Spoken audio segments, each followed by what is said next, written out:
Hey,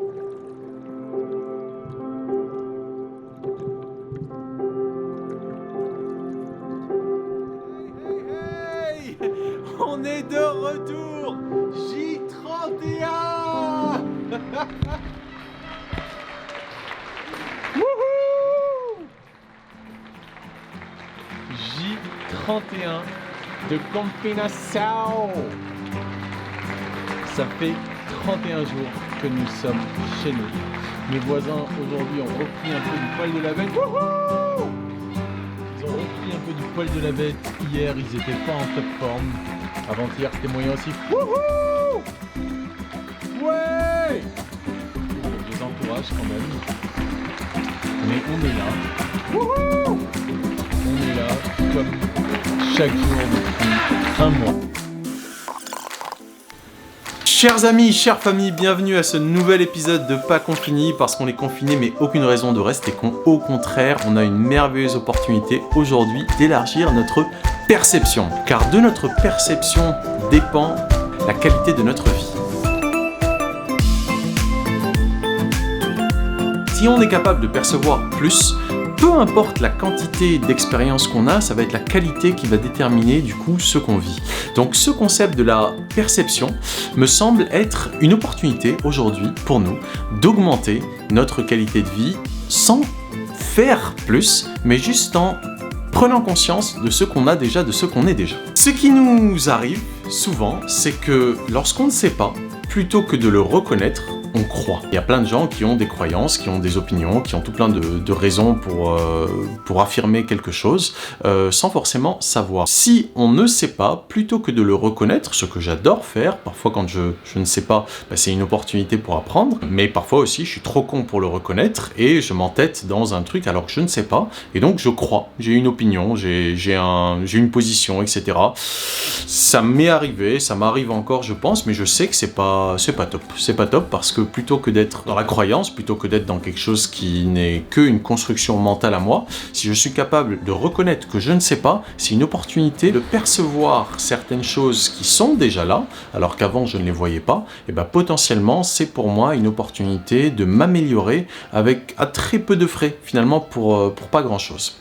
Je sais que je ne sais pas. Oui, et effectivement. N'hésitez pas, si vous avez envie de venir dans le live, me rejoindre, vous êtes vraiment les bienvenus. Déborah a fait une erreur, elle a failli venir dans le live, c'est dommage que tu l'aies pas fait. Viens, n'hésite pas, Mia, viens, Bérangère, viens.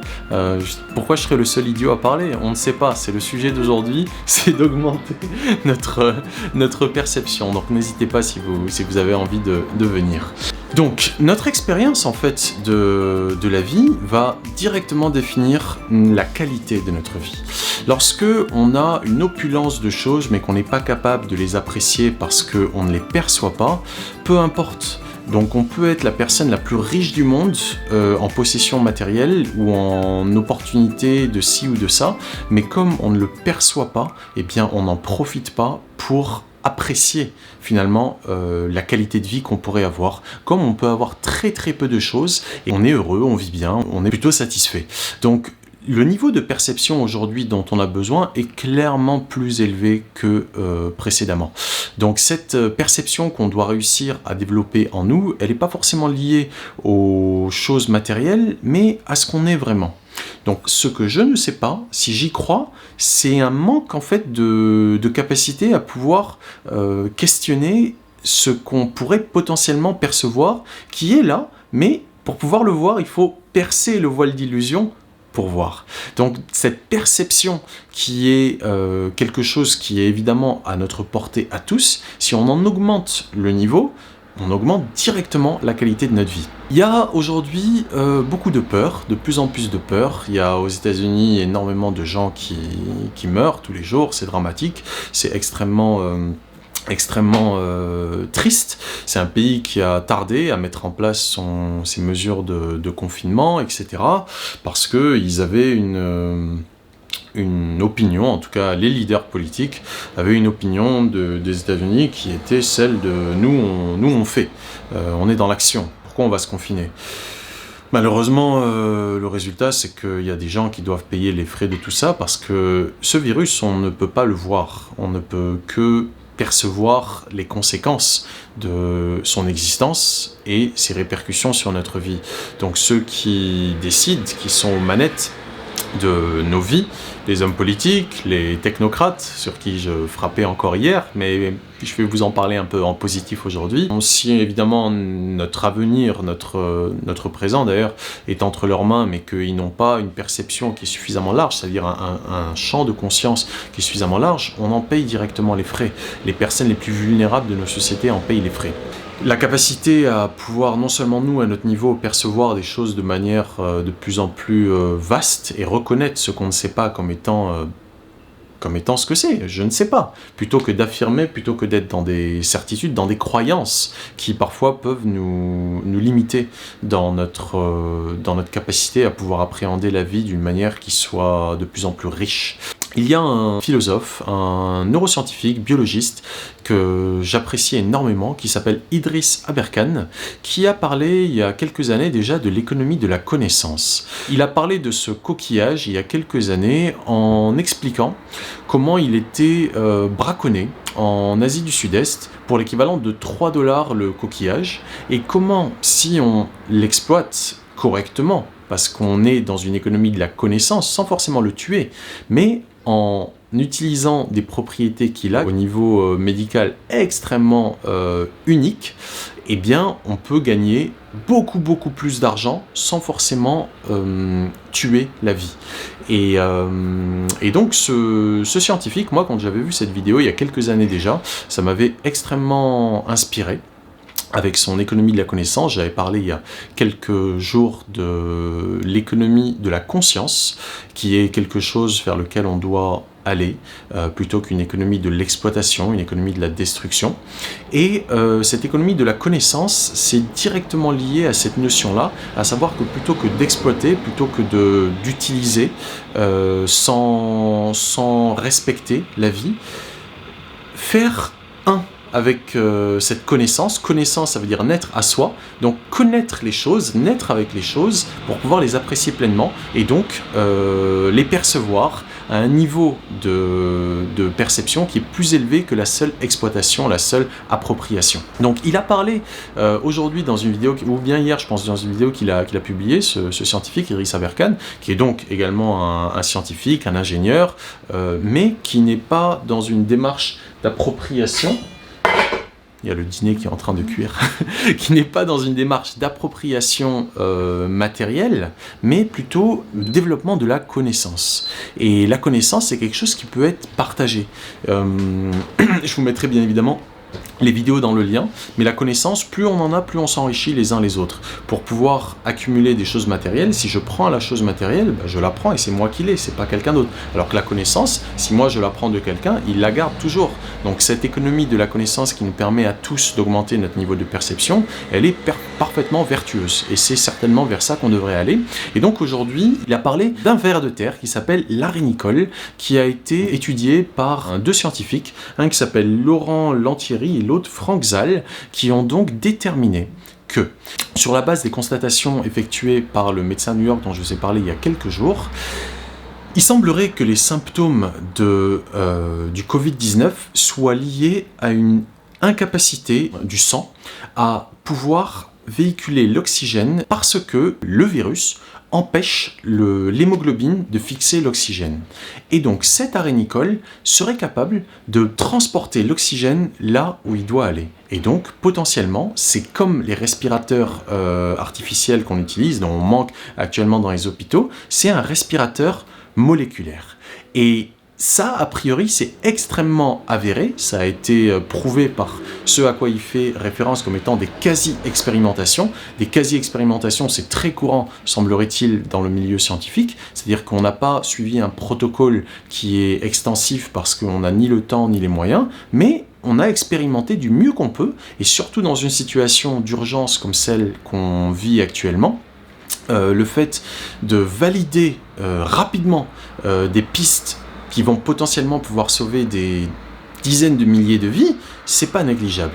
Et donc ce scientifique, Idriss Aberkan, il cite donc l'arénicole comme étant un ver marin, qui a la capacité de vivre non seulement dans l'eau, mais également sur Terre, alors que c'est un ver marin, parce que lorsqu'il est sur Terre, sur le sable, jusqu'à 6 heures, eh bien, son sang a fixé l'oxygène grâce à ses propriétés uniques qu'il a. Donc ces scientifiques-là ont fait des expérimentations qui sont suffisamment probantes pour que ça puisse être utilisé. C'est un peu comme l'histoire du docteur Raoult avec son bref, le truc de Raoult, vous la connaissez. La chloroquine. Et donc, il y a suffisamment de preuves, de choses probantes pour pouvoir l'utiliser, mais voilà le blocage, c'est qu'il semblerait qu'une lettre anonyme ait été envoyée en disant que c'est un truc qui avait été fait sur des cochons il y a des années, que ça avait échoué et que donc il faut pas l'utiliser. Donc le gouvernement français, a priori, ne va pas aller dans cette piste, ne va pas utiliser cette piste-là. En tout cas, ils ne vont pas autoriser les chercheurs à essayer. Et donc il se portait volontaire, cet Idriss Aberkan, pour que ce soit testé sur lui, s'il le fallait. Alors, concernant l'hémoglobine d'aranicole, bien sûr qu'il faudrait faire de la quasi-expérimentation le plus rapidement possible.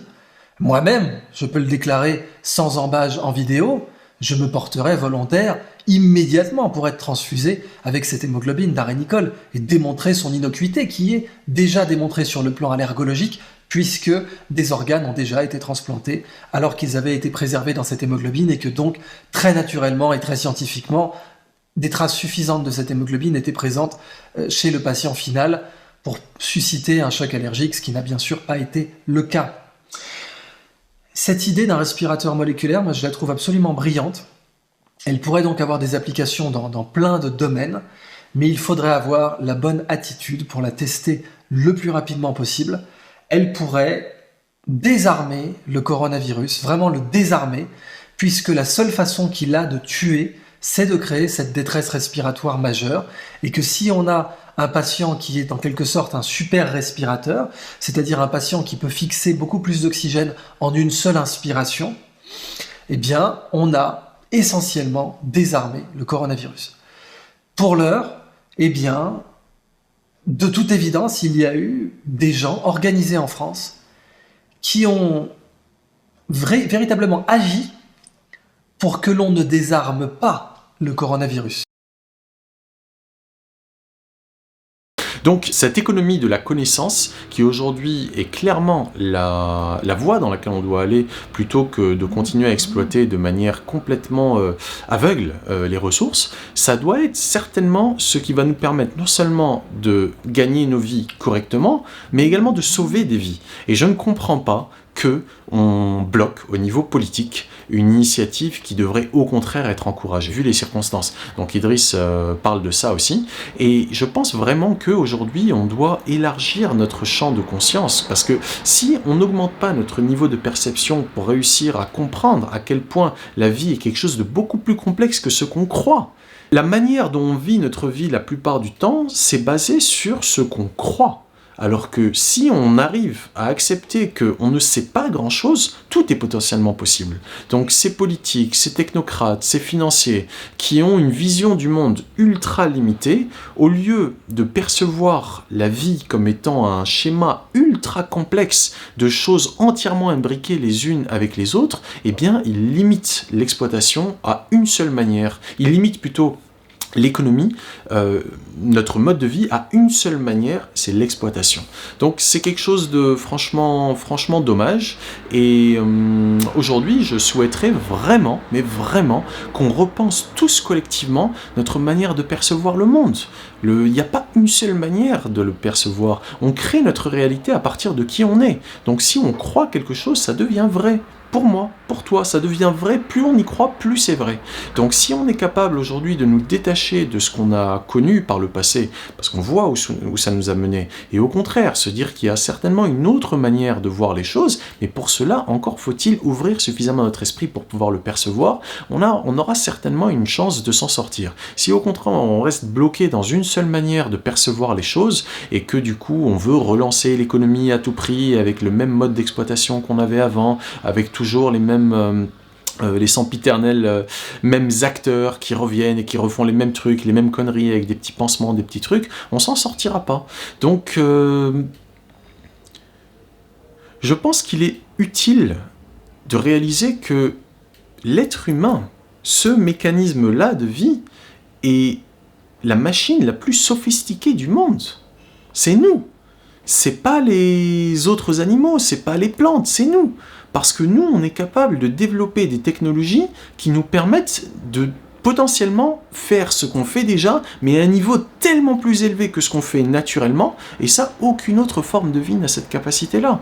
Donc si on est capable d'apprendre de la nature, par le biomimétisme dont il parle Idriss Aberkan, quand on est capable d'apprendre de la nature ce qui marche, et plutôt que de vouloir l'exploiter, le tuer, on le reproduit en développant des outils qui nous permettent d'améliorer notre vie, mais sans que ce soit au détriment d'autres formes de vie, on aura potentiellement une chance de s'en sortir. Mais là, on est mal barré, vraiment. Parce que cette histoire d'arénicole, là, de verre qui permet de faire un respirateur moléculaire, c'est quand même remarquable. C'est vraiment un truc de dingue. Quand on y pense, on se dit, voilà, on a le coronavirus, et non seulement ça peut servir pour le coronavirus, mais en plus ça peut servir pour tout plein d'autres trucs que j'ai oubliés comme d'habitude, parce que j'oublie moi. Ah, pour la sarcoïdose, pour plein d'autres trucs. D'ailleurs, il semblerait que le roi du Maroc, notre cher Mohamed VI, ait été diagnostiqué comme étant cette sarcoïdose, et que ça pourrait directement l'aider. Donc si la France ne veut pas faire les recherches, eh ben qu'on les fasse au Maroc. Non mais vraiment, c'est, je me dis, mais vraiment, on a la nature qui nous donne des solutions comme ça, et nous non, on veut voir les choses, faut faire un vaccin, faut faire de l'industrie, faut faire du business. Non, ça suffit, vraiment. Faut qu'on arrête de croire à une seule manière de faire fonctionner notre monde. On a vraiment créé suffisamment de dégâts. Faut écouter les gens qui sont lucides, faut écouter les gens qui sont vraiment intelligents, pas les gens qui ont le plus d'argent, qui ont le plus de pouvoir. Ce sont pas forcément eux qui sont intelligents. Je veux dire, l'intelligence, c'est pas que intellectuel. L'intelligence, c'est d'agir de la manière juste, c'est-à-dire d'avoir une certaine éthique. Et c'est ces gens-là qui devraient être au pouvoir. C'est vraiment ces gens qui devraient pouvoir prendre les décisions qui ensuite ont un impact sur nos vies. Là, aux États-Unis, ceux qui sont le plus dramatiquement touchés, ce sont bien évidemment les communautés, ce qu'ils appellent là-bas les minorités, donc notamment les immigrés et les Africains américains. Pourquoi ? Parce que ce sont eux qui sont dans les jobs les plus merdiques, ce sont eux qui sont, enfin en majorité, ce sont eux qui mangent le moins bien, donc qui ont leur système immunitaire qui est le moins résistant, ce sont eux bien sûr qui ont les moins bons moyens financiers, donc là-bas la couverture médicale n'est pas aussi universelle qu'en France par exemple, donc il y a vraiment autre chose à faire aujourd'hui. Et pour cela, il faut qu'on augmente ce qu'on perçoit, au lieu de croire ce qu'on ne sait pas. Quand on ne sait pas, on dit « je sais pas ». Et on écoute quelqu'un qui peut-être sait. Et on utilise surtout notre capacité de réflexion, de raisonnement, plutôt que de croire aveuglément ce qu'on nous dit, ce que les politiques nous disent, ce que les financiers nous disent, ce que les entreprises nous disent. Il faut vraiment faire confiance aux gens qui sont extrêmement pertinents. Et avant de se rendre compte qu'ils sont pertinents, il faut bien sûr écouter et raisonner par nous-mêmes. Donc je suis vraiment extrêmement déçu par la réaction là, du gouvernement français par rapport à cet arénicole, et il faut vraiment que ça change. Déborah, tu parles de la respiration Wim Hof, oui bien sûr, c'est top pour oxygéner les cellules, absolument. La Wim Hof méthode, à laquelle je me suis formé il y a 2 ans, ça repose sur 3 piliers. Le premier, c'est l'exercice de respiration, donc ce qu'on appelle des pranayama en yoga. Le deuxième, c'est l'exercice d'étirement, donc notamment des asanas, des étirements en règle générale. Et le troisième pilier, c'est le froid. Le froid parce que ça booste vraiment le système immunitaire, et ça nous permet ça permet plutôt au corps de générer sa chaleur de l'intérieur, plutôt que d'être dépendant d'une chaleur qui est c'est-à-dire de se réchauffer avec des vêtements ou avec une chaleur extérieure.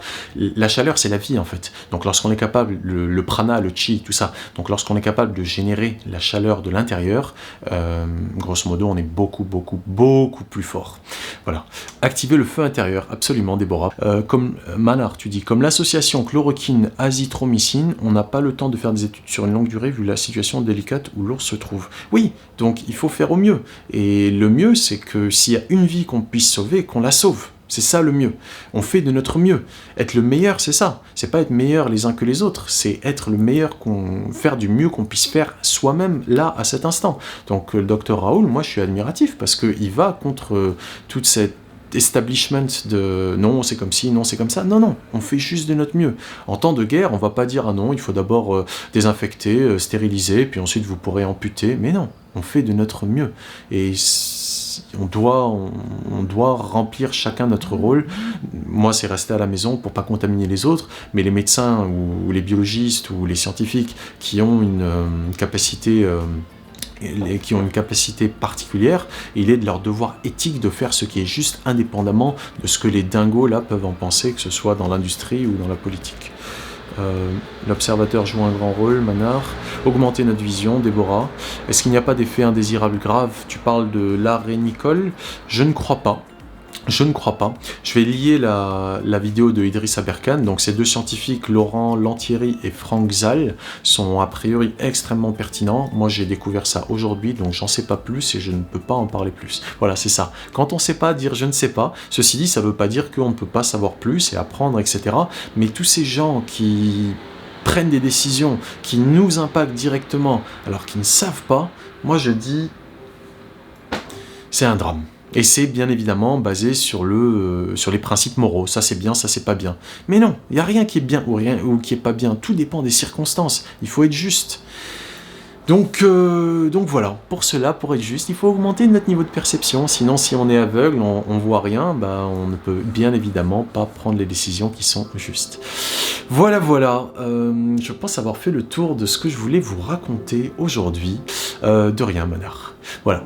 Merci à tous, mes chers amis, ma chère famille, d'avoir encore été là aujourd'hui. Continuons à augmenter notre niveau de perception et ne doutons pas que même si ce n'est qu'une seule petite poignée d'individus, une parole, elle a le pouvoir d'arriver jusqu'à l'autre bout de la terre. Et donc si on diffuse les bonnes informations, si on mène les bonnes actions, ça se saura. Et ça nous permettra d'avoir une vie qui nous correspond à ce qu'on est et pas à ce qu'on nous impose. Voilà. Chers amis, chères familles, je vous dis à demain. Et sur ce, un big boom, bonne année.